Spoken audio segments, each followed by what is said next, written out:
जय हिंद बच्चों। आज भगवान बुद्ध के पावन जन्म दिवस के अवसर पर आप सबको ढेर सारी बधाइयाँ। नमो बुद्धाय। आज भगवान बुद्ध का जन्म दिवस भी है और आज ही के दिन भगवान बुद्ध को ज्ञान भी प्राप्त हुआ था और आज ही के दिन अर्थात वैशाख पूर्णिमा के दिन ही भगवान बुद्ध का महापरिनिर्वाण हुआ था, अर्थात उनको मोक्ष प्राप्त हुआ था। तो भगवान बुद्ध के जीवन की 3 महत्वपूर्ण घटनाएं वैशाख पूर्णिमा के दिन घटित हुई थी। तो आज बहुत महत्वपूर्ण दिन है।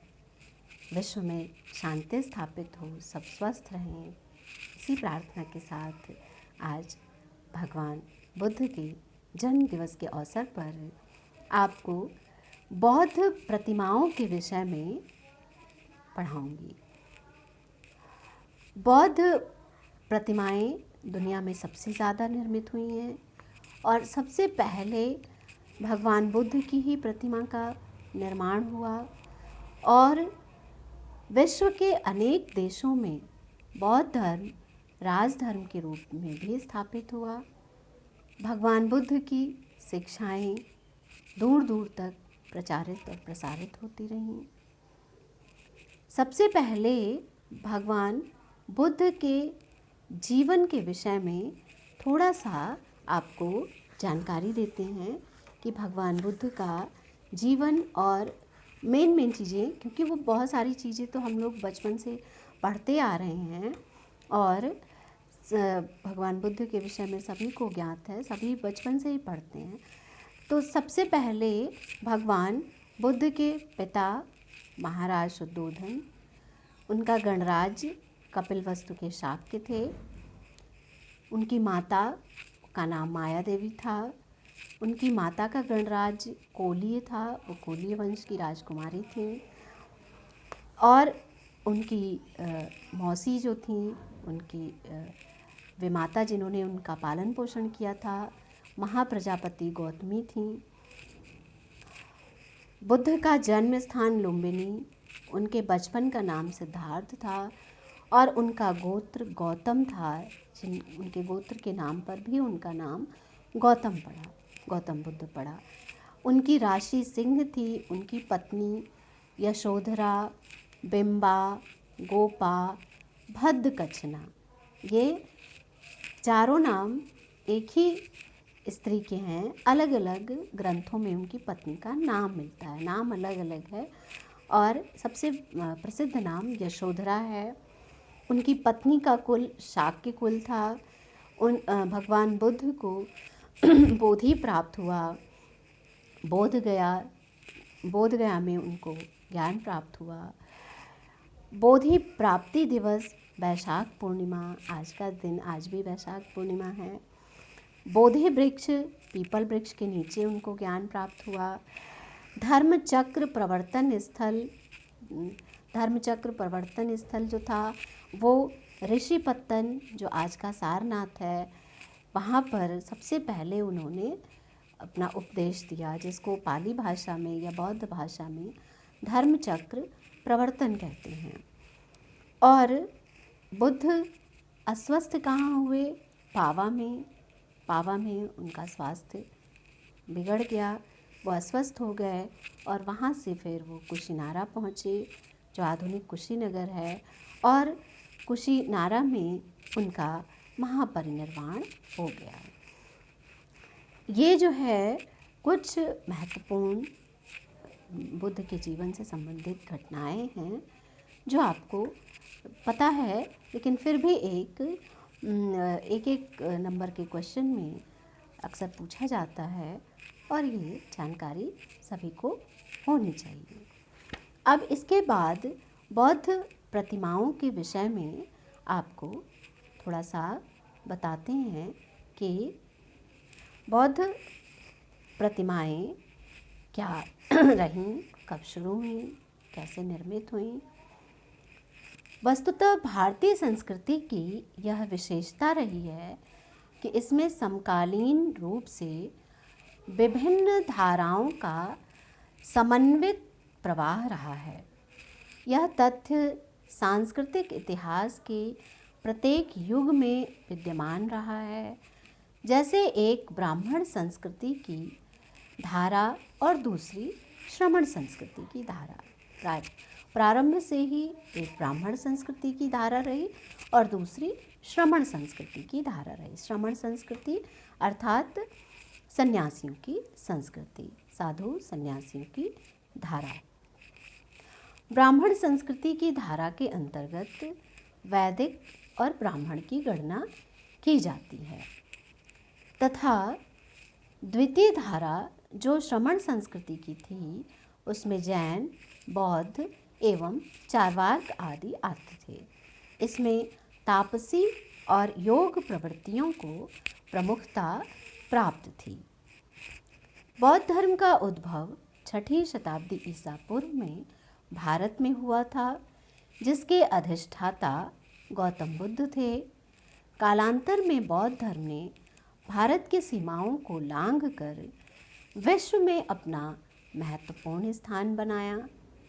यह प्रथम महानतम विश्वजनित घटना थी जिसने भारत को विश्व के अग्रिम देशों के समक्ष लाकर खड़ा कर दिया। बौद्ध धर्म के अहिंसात्मक प्रचार प्रसार ने विश्व में एक क्रांति पैदा कर दी, जिसने कई देशों नेपाल, चीन, Tibet, Japan, Sri Lanka, Indonesia, Cambodia, Myanmar और थाईलैंड आदि ने बौद्ध धर्म को अपनाया और भारत को धर्म गुरु की संज्ञा प्रदान की। ठीक है। बौद्ध धर्म मूलतः अनात्मवादी और अनीश्वरवादी था।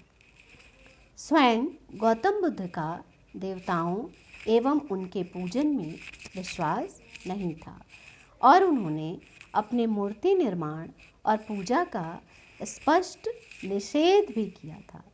देखिए, गौतम बुद्ध ने स्पष्ट मना किया था कि उनकी पूजा ना की जाए और उनकी मूर्ति का निर्माण ना हो, किंतु भक्ति और आराध्य की दृढ़ भावना ने कालांतर में बुद्ध मूर्ति को जन्म दिया।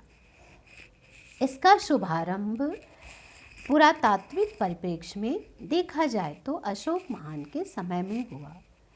प्रारंभ में बुद्ध की उपासना प्रतीकों के माध्यम से प्रारंभ हुई, जैसे बोधि वृक्ष, स्तूप, चरण चिन्ह, धर्म चक्र एवं उष्णीस आदि के माध्यम से होती थी उनकी प्रारंभिक पूजा, जिसका प्रमाण भरहुत और सांची के महान स्तूपों की वेदिकाओं में प्राप्त होता है।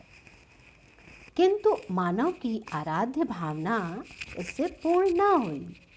मनुष्य अपने भगवान को अनेक रूपों में पूजना चाहता है। प्रथम शती ईस्वी में कनिष्क प्रथम के शासनकाल में चतुर्थ बौद्ध संगीति वसुमित्र की अध्यक्षता में कुंडलवन, कश्मीर, जो आज का कश्मीर है उसका नाम कुंडलवन था, कुंडलवन में संपन्न हुई और यहीं पर बौद्ध धर्म 2 संप्रदायों हीनयान और महायान में विभाजित हो गया। महायान संप्रदाय में बुद्ध को लोकोत्तर व्यक्ति के रूप में स्थापित किया गया। फलतः गांधार एवं मथुरा में बुद्ध एवं बोधिसत्वों की विग्रह मूर्तियों का निर्माण प्रारंभ हुआ। सबसे पहले गांधार और मथुरा में बुद्ध की प्रतिमाओं का निर्माण प्रारंभ हुआ। बौद्ध देव परिवार के विभिन्न देवी देवताओं का प्रारंभिक वर्णन मंजूश्री मूलकल्प में है।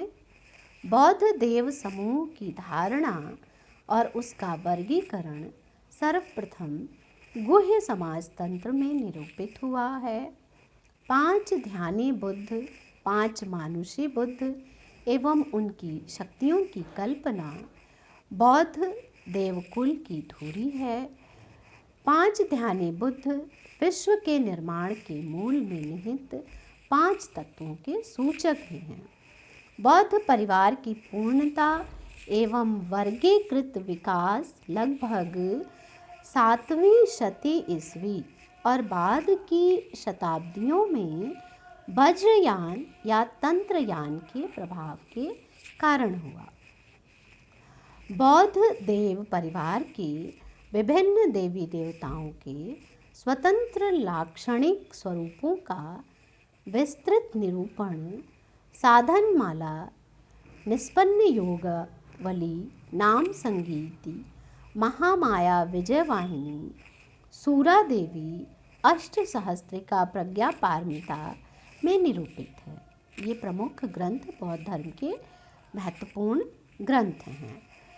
ठीक, इसके अतिरिक्त बौद्ध तांत्रिक ग्रंथों में धारणी संग्रह, धारणी ग्रंथमाला, पंचरक्षा सूत्र तथा वसुधारा सूत्र भी उल्लेखनीय है। भारत के लगभग सभी क्षेत्रों से बौद्ध धर्म की प्रतिमाएं प्राप्त हुई हैं। सर्वप्रथम कुषाण काल में मथुरा एवं गांधार कला केंद्रों से बुद्ध एवं बोधिसत्वों की प्रतिमाएं प्राप्त हुई हैं।